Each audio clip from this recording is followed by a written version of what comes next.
It's never easy to think about, but having honest conversations about end-of-life wishes is one of the greatest gifts we can give our loved one with ALS.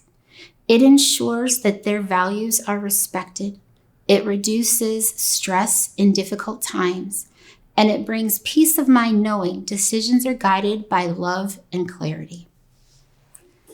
The conversation may be hard, but the conversation opens the door to connection, comfort, and honoring your loved one's wishes. Some of the difficult conversations that you need to have with your loved one with ALS are around legal planning. One of the documents that we recommend is the healthcare power of attorney. This is a document where your loved one with ALS identifies who they want to be the decision maker for them if they're unable to make medical decisions for themselves. This is the person who they've had a conversation with and is well aware of your loved one's wishes in terms of how aggressive he wants his care to be. Another document is a 5 wishes. This is a document that guides a conversation on helping to identify and clarify what those priorities are for your loved one with ALS. This document does not need to be witnessed. It does not need to be signed. It's a document that fosters a conversation. Wills are another document that many people have. Wills need to be completed along with an attorney to ensure that assets and legal proceedings are accurate to protect your loved one with ALS's assets. A last document is a durable power of attorney. And this is where your loved one with ALS has identified someone to manage their financial affairs as well as their healthcare affairs if they're no longer able to. You can reach out to your ALS United Care Service coordinator to explore copies of any of these documents or help in completing. One important discussion that needs to be had is around advanced care planning. Advanced care planning is making decisions about end-of-life care. The form that's used in order to do this is called the POLST in Illinois. POLST stands for a physician's order for life-sustaining treatment. There is a similar document in any state, so if you reside in a state other than Illinois, please reach out to your ALS United Care Service team for the document and instruction for completion of the document appropriate for your state. The purpose of a POLST is that it's a medical form that allows for your loved one with ALS's voice to be heard in case of a medical emergency, making sure they get the care they want and only the care they want. Because the POLST is a medical form, it will carry across all care settings to ensure that your loved one with ALS's needs are met regardless the setting they might experience a medical emergency. Some of the important things that are covered in a POLST form include whether or not your loved one with ALS would want CPR initiated if their heart or breathing was to stop, how aggressive they would like their care to be if they began to fail or get sick. Would they want to be cared for in the hospital? Would they want to be cared for at home? As well as how they feel about artificial nutrition and hydration. Legal and funeral planning is actually an act of love. Discussing funeral planning and finances relieves you, your family, and your loved one with ALS from tough decisions in the moment of crisis. It protects your loved one with ALS's legacy, and it ensures that their voice is heard when it matters most. Some of the ways that you can do this include contacting an estate planning attorney, making the arrangements with the funeral home and pre-writing the obituary, make decisions regarding organ and body tissue if such a service is available in your area, and letting family know what you want done with the rest of your remains. So living with ALS brings unique challenges, and emergencies like power outages, severe weather, or sudden health crises become more serious if plans aren't in place ahead of time. Preparing ahead of time ensures safety, comfort, and peace of mind.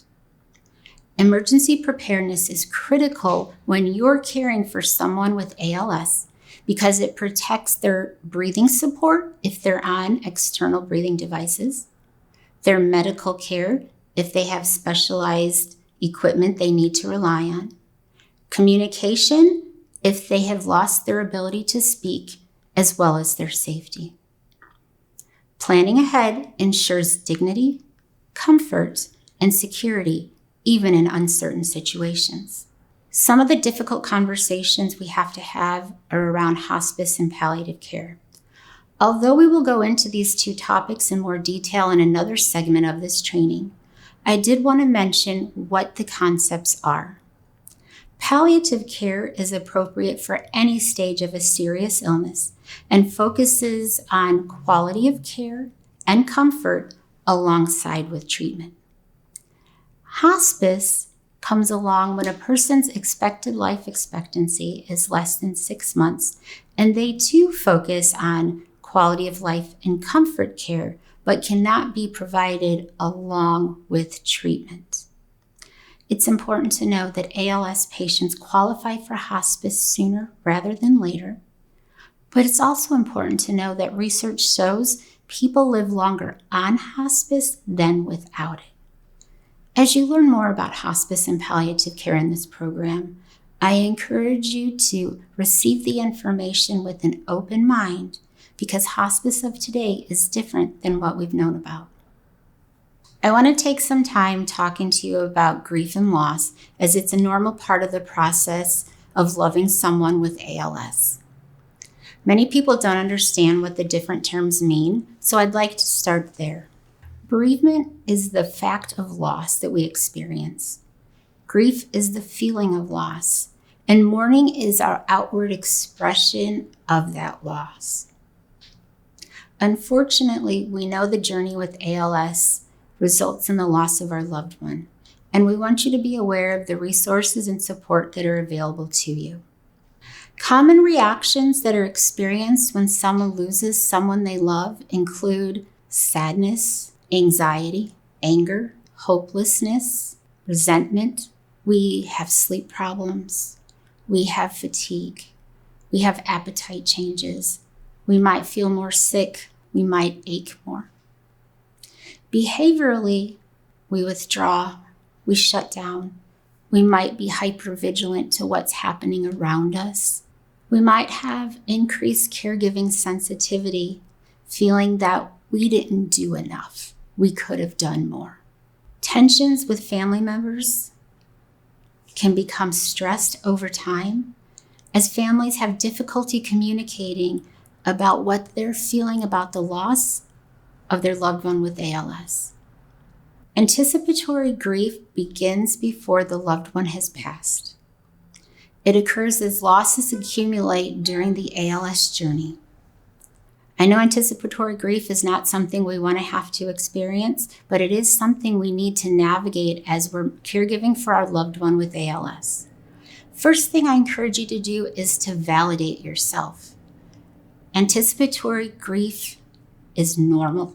It's a normal response to a loss of abilities, a loss of someone you love, a loss of the lifestyle you anticipated or knew.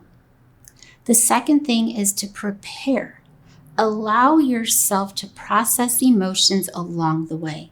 This is where journaling can be helpful, talking to your faith leader, talking to a friend, or even just taking a moment to reflect. Say goodbyes when you can. Have those final discussions and share those important moments in life. Connection with others can create opportunities for meaningful moments. And that's not just with your loved one with ALS, but that's with other family members, friends, but making those connections is part of the process. Recognizing anticipatory loss normalizes feelings families may not realize as grief, and you as the caregiver are in a unique opportunity to experience anticipatory grief sooner than others because you're with your loved one on a daily basis. Allow individuals to process emotions around you, to say goodbyes, and make practical and legal plans, as well as allow yourself to be a part of those processes.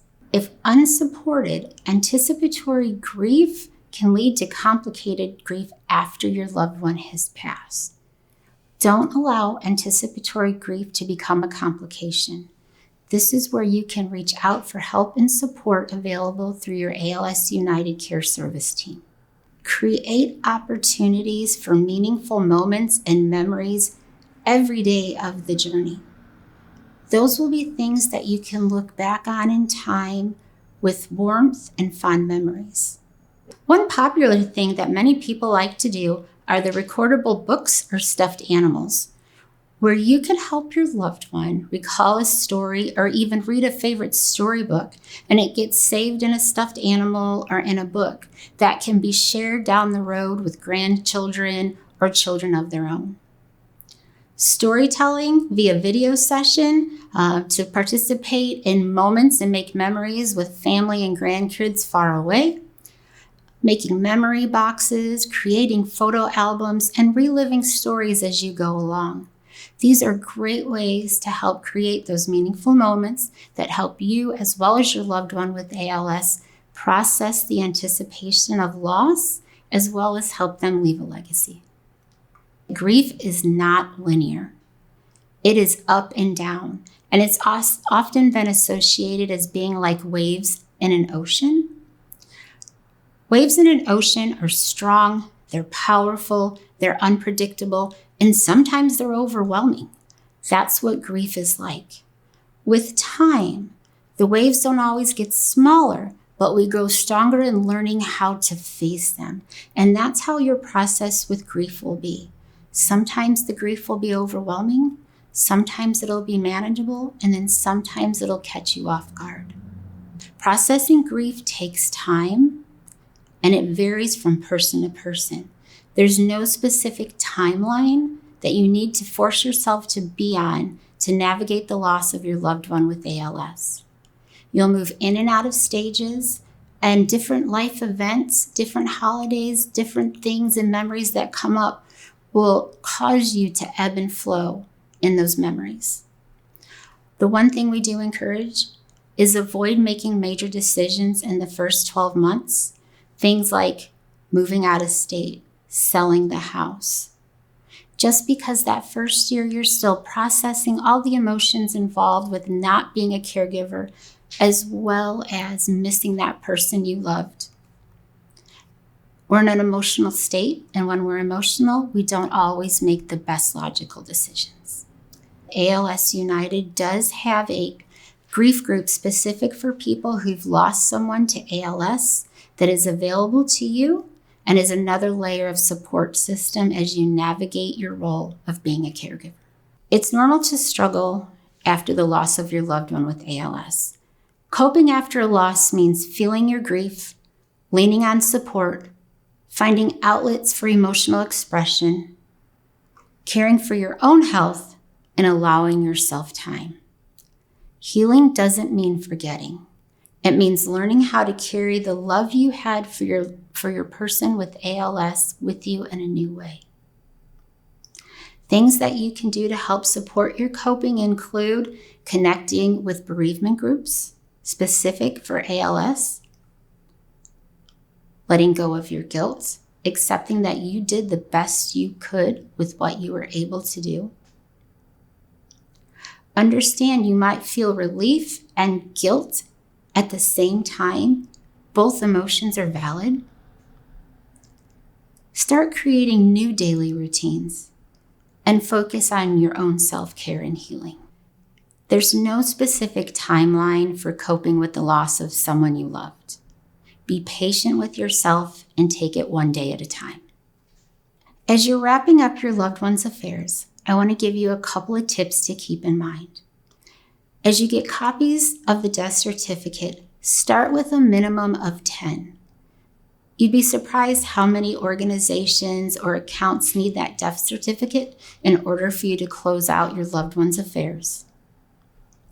Locate who the will or executor is and communicate with them about what needs to be done. If there was a CPA or an estate attorney involved, Make a call and coordinate a meeting with them so that you know what next steps need to be taken. Inventory the assets and the bills that have been accrued so you know what needs to be taken care of and what needs to be forwarded on. And cancel any unneeded services. I do encourage you, however, not to cancel the phone. Keep the phone on for a little bit. People will reach out to that phone trying to reach you for support, but it's also nice for yourself to be able to call that phone and still hear your loved one's voice. Remember to take time. Grief is not a task to complete.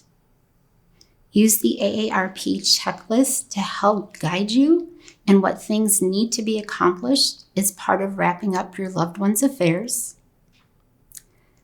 And most importantly, remember, ask for help. You don't have to do this alone.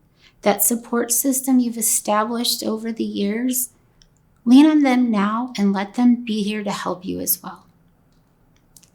Managing tasks after a loss means starting small, focusing on essentials, accepting help, and giving yourself grace. Healing takes time. Most importantly, I want you to remember you are not alone. Your grief is important, and so are you. Support is available before, during, and after your journey with ALS from your team with ALS United. We have hospice bereavement groups. We have resources for individual support, and we encourage you to reach out and take advantage of all the resources we have to support you in your journey as a caregiver.